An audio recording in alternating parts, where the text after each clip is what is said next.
카프만 부인의 광야의 샘이라는 책에 나오는 이야기가 있습니다. 어느 날 이제 이 카프만 부인이 누에고치를 들여다보는데 그 누에고치의 끝에 직경 한 2mm 정도, 대단히 작죠. 이 정도의 구멍이 조금 뚫리더라는 겁니다. 그리고 거기서 이 번데기가 나비가 되어서 나오려고 몸부림을 치느라고 이 번데기가 흔들흔들 거린 것이죠. 근데 그 애쓰는 것을 보니까 너무나 애처롭고 구멍이 너무 좁아서 안 되겠다. 이래서 나올 수 있겠나? 내가 좀 긍휼을 베풀어야지 하고 그 구멍을 좀 찢어가지고 위로 넓혀줬다는 겁니다. 그랬더니 생각처럼 편하게 이 허물을 벗고 번데기가 나비로 나왔습니다. 그랬는데 나오자마자 얼마 되지 않아서 그 자리에서 나비가 죽어버리더라는 것이죠. 알고 봤더니 그 좁은 구멍으로 이 나비가 나오기 위해서 몸부림치는 동안에 그 비로소 그 영향이 온 그 나비의 날개로 뻗어간다는 것입니다. 그리고 그것을 뚫고 나오는 가운데 그 몸에 근육이 생긴다는 것이죠. 그리고 그 좁은 구멍을 뚫고 나오려는 그 시간을 통해서 전신의 체력이 강해지더라는 것입니다. 여러분, 그래서 여러분 살아남는 그렇게 해서 살아남는 것인데, 구멍을 넓혀서 편하게 나오게 해줬더니 결국 그 나비 한 마리가 죽었다는 것이죠. 그걸 깨달은 것입니다. 여러분, 때때로 우리가 어려움을 당할 때마다 어째서 이런 일이 일어났을까? 여러분, 우리는 그렇게 말하기보다 그 속에 하나님의 사랑이 있고, 그 속에 하나님의 지혜가 있고, 그 속에 하나님의 나를 향한 능력이 있다는 것을 우리는 믿어야 될 줄로 믿습니다. 우리가 매일 지금 새벽의 제단을 갖습니다. 특별 새벽 기도를 합니다. 늘상 우리가 새벽을 깨우더라도 특별자가 붙으면 왜 그렇게 힘든지 모릅니다. 특별 새벽 기도를 합니다. 조금 더 힘이 듭니다. 하지만 이 힘든 자리를 지키고 나아갈 때 말씀이 우리 육신의 하나가 되고, 응답이 우리의 열매가 되고, 소망이 우리 눈에 보이는 그런 시간이 될 줄로 믿습니다. 우리는 저 나비가 그래서 하늘을 나는 것처럼 이 특세의 시간을 지나감을 통해서 세상에 아름답게 날개짓하는 하나님의 큰 은혜를 경험하는 우리의 모든 삶이 되기를 될 줄로 믿고, 여러분 끝까지 이 자리를 지키시기를 바랍니다. 우리 나비처럼 나르는 인생이 될 것입니다. 리처드 바커의 무언의 약속이라는 시가 있습니다. 그 시는 여러분 잠깐 읽어드리면, 나는 울지 않았다. 우리의 무언의 약속 때문이었다. 우리 둘 중 한 사람이 몹시 지쳤거나 아프거나 다쳤을 때나 또는 심한 충격을 받았을 때는 다른 한 사람이 그를 보살펴 주어야 한다는 약속이었다. 이 시를 어떤 분은 이렇게 불렀습니다. 좋은 사이는 무언의 약속으로 살아간다. 누가 먼저랄 것도 없이 손을 내밀고 말없이 상대의 눈물을 닦아준다. 어렵고 힘들 때, 아프고 지쳤을 때 더 빛이 나고 더욱 큰 힘을 발휘한다. 우리가 약속을 합니다. 여러분, 약속은 아무하고나 하는 것이 아닙니다. 약속은 큰 의미를 지닙니다. 사실 약속은 우리의 말 한마디일 수 있습니다. 근데 여러분, 어떤 때는 그 약속 하나를 믿고 평생을 살아가고, 그 약속 하나를 믿고서 평생을 기다리기도 합니다. 우리가 남북 이산 가족이 만나는 때에 늘 듣게 되는 한마디의 이야기가 있습니다. 그때 금방 온다고 약속했잖아요. 그때 금방 온다고 약속했잖아요. 남쪽에 내려가는 사람도 내가 꼭 금방 올게 약속했고, 저 북쪽에 남는 가족도 오직 한 가지, 금방 온다는 약속 하나를 붙잡고 몸은 떨어지지만 평생을 그 약속 하나를 붙잡고 살아간 것이죠. 그리고 그 약속 때문에 결국 수십 년이 지났지만 다시금 만난 것 아니겠습니까? 그만큼 약속은 소중합니다. 오늘 본문의 말씀은 신의 산 언약, 신의 산에서의 하나님의 약속의 말씀이 바로 오늘 본문의 말씀이죠. 이스라엘 백성들은 3개월 만에 시내 광야에 온 것입니다. 이들이 지금 시내 광야에 곧 시내산 앞까지 왔습니다만 사실 이것 역시도 하나님의 약속의 결과였다는 것입니다. 출애굽기 3장 12절 말씀에 하나님은 이렇게 모세에게 약속하셨습니다. 하나님이 이르시되 내가 반드시 너와 함께 있으리라. 내가 그 백성을 애굽에서 인도하여 낸 후에 너희가 이 산에서 하나님을 섬기리니 이것이 내가 너를 보낸 증거니라 하셨습니다. 모세가 처음 하나님께 이 약속을 받았습니다. 내가 너와 함께 있고 반드시 너와 함께 있고 그 백성들이 이 땅에서 이 산에서 내게 예비하게 될 것이다. 그 약속을 받았을 때 여러분 믿기지가 않았을 겁니다. 아니 저 애굽에서 수백만에 이르는 이스라엘 백성들이 출애굽해서 이곳에서 하나님께 예배드린다고? 아니 출애굽을 한다 하더라도 그들이 흩어지지 이곳에 와서 하나님께 예배드리는 것이 가능한 일인가? 그것이 여러분 불과 1년도 채 되지 않는 그 이전의 시간이었습니다. 근데 하나님께서 모세를 부른 지 1년도 되지 않아서 오늘 그들이 지금 하나님의 산 신의 산 광야, 신의 산 앞에 있는 신의 광야에 와서 하나님께 예배드리는 그 기적을 이루셨고 하나님의 약속을 지키셨다는 것입니다. 인간의 생각으로 도저히 할 수 없는 일을 하나님은 그 약속을 지키신다는 것이죠. 그리고 오늘 다시금 이 신의 광야에서 하나님은 새로운 약속을 이스라엘 백성들에게 주고 계시다는 것입니다. 사랑하는 여러분, 하나님은 지금까지 우리의 인생에서 수많은 약속을 지켜오셨습니다. 우리는 늘 이 약속을 지켜오신 신실한 하나님을 우리는 다시 한번 만나야 될 줄로 믿습니다.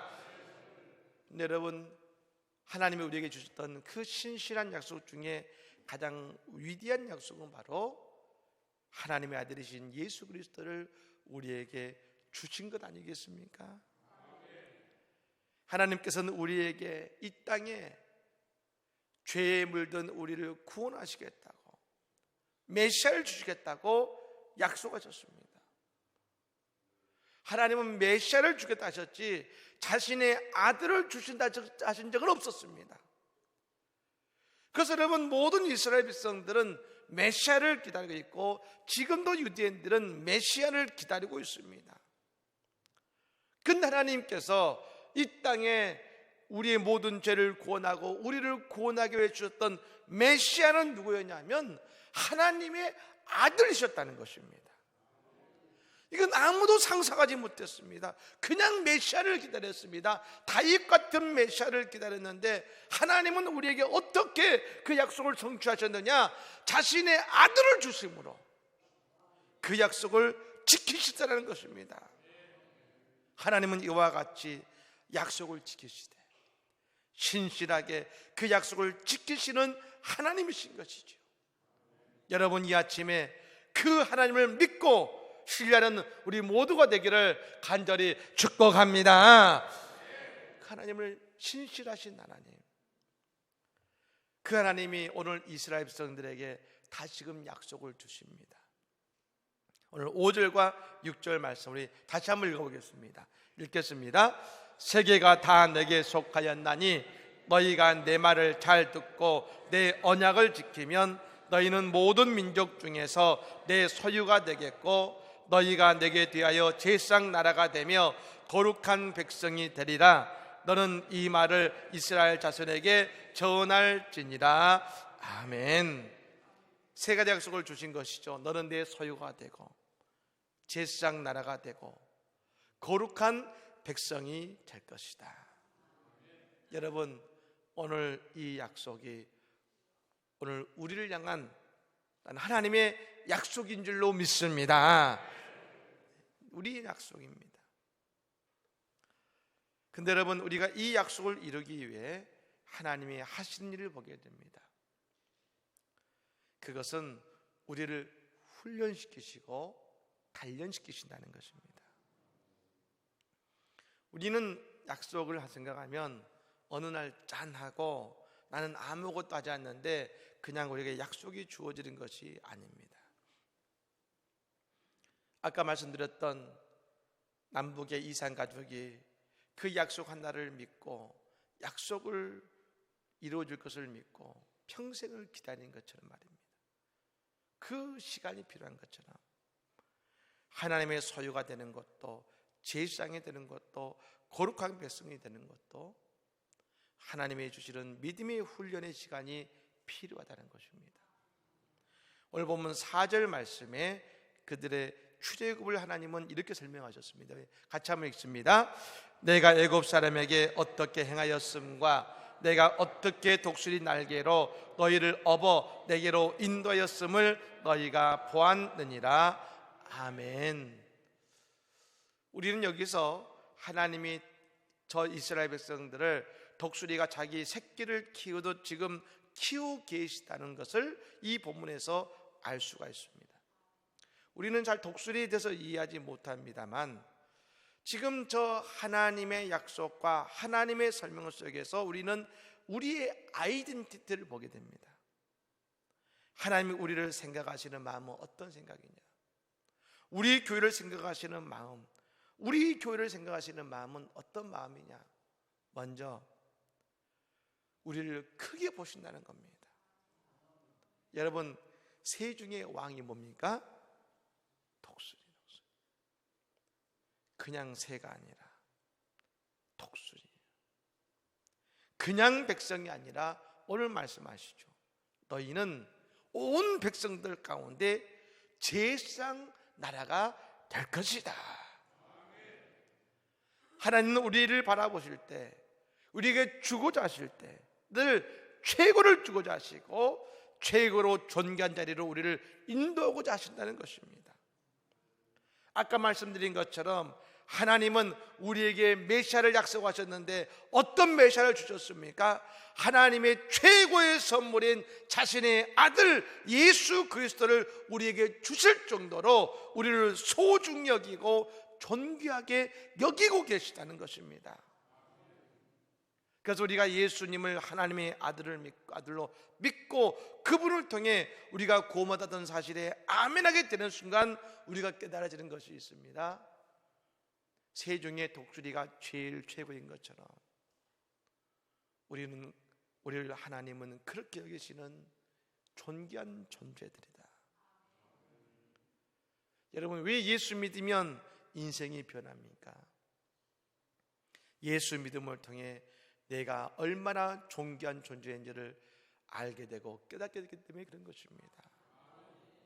여러분, 이 아침에도 우리를 부르신 이유는 다른 것이 아니라 하나님이 우리를 존귀하고 소중히 여기시기 때문에 우리를 이 아침에 부르셨음을, 이 아침에 불러 우리를 복주심을 여러분 믿으시기를 바랍니다. 네. 이스라엘 백성들을 여러분이 독수리같이 데려오셨다겠습니다.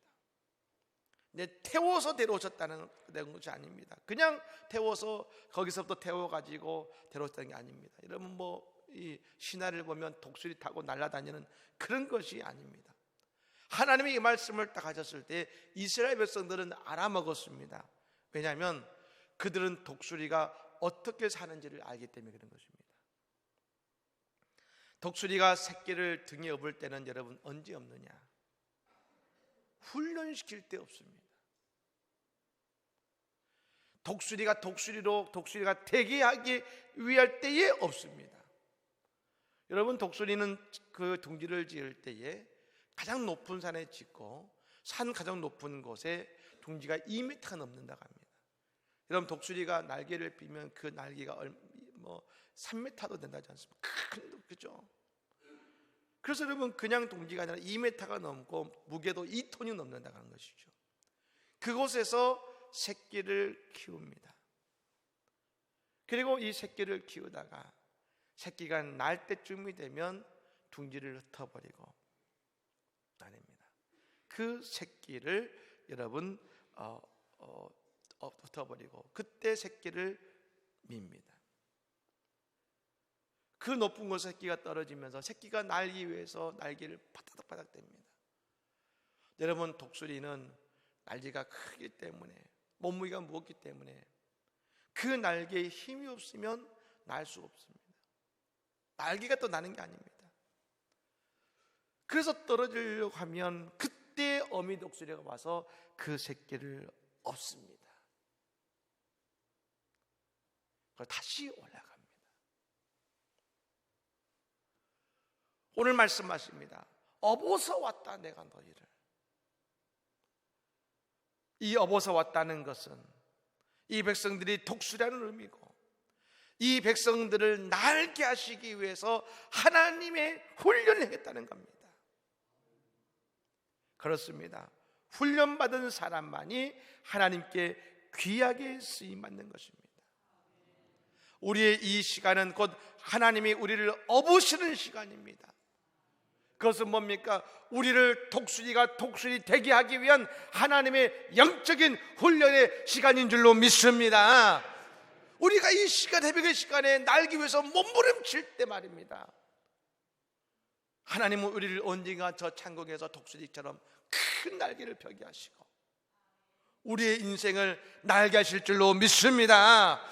선교도 구제도 다음 세대를 키우는 것도 돈이 있다고 되는 것이 아닙니다.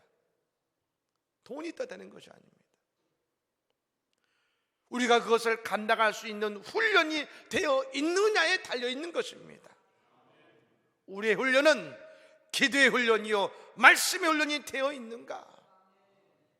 우리의 이 새벽에 이 믿음의 훈련을 통해서 우리 안성제일장로교회는 우리 믿음의 성도들은 하나님께 귀하게 쓰임받을 줄로 믿습니다. 하나님은 이스라엘 백성들에게 말씀하시죠. 언약을 맺습니다.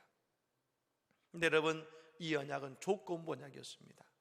5절에 보면 너희가 내 말을 잘 듣고 내 언약을 지키면 너희는 모든 민족 중에 내 소유가 되겠다. 내 말을 듣고 내 언약을 지키면.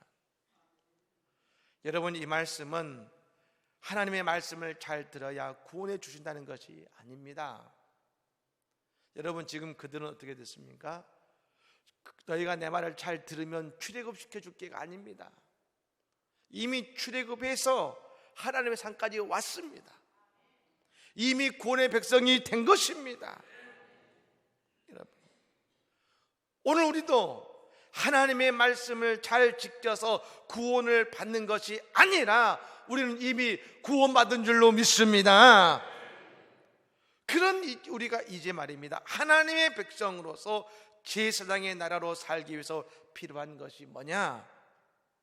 하나님의 말씀을 듣고 하나님의 말씀을 잘 지키고 살아가야 된다는 것입니다. 여러분 하나님의 백성으로 존귀하게 살아갈 것인가? 아니면 불쌍한 인생에 되어 살아갈 것인가는 우리의 선택에 달린 겁니다. 다 구원받긴 했는데 구원받은 이후에 우리의 삶은 어떤 삶이 될 것인가? 막달라 마리아를 생각해 보십시오.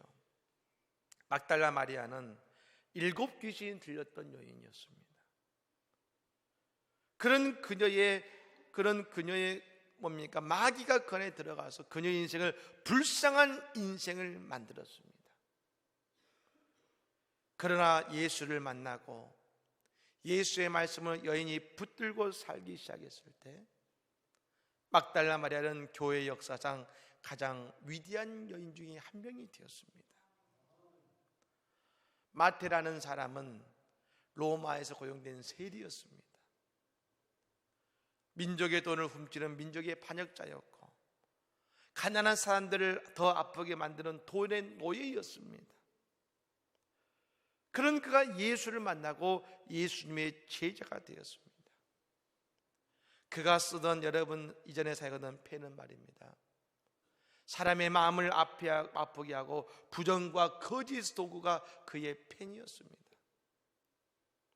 그러나 그가 예수를 만난 이후에 마태 여러분 이 펜은 예수의 인생을 쫓는 거룩한 펜이 되어서 지금도 그 복음서를 통해 많은 사람들이 은혜를 받고 예수를 만나고 있지 않습니까? 사랑하는 여러분, 이제 우리도 구원받은 자로서 언약의 손길을 붙잡고 예수 안에서 주의 말씀을 따라 나아감을 통해서 하나님의 영광의 도구가 되는 제사장 나라의 백성으로 살아가는 우리 모두가 되기를 바랍니다. 하나님은 우리를 사랑하시고 우리를 존귀하게 여기십니다. 이 특세의 시간을 통하여 우리가 하나님께 귀하게 훈련받고 독수리와 같이 창공을 나르는 주의 귀한 백성이 되기를 예수 이름으로 간절히 축복합니다. 아멘.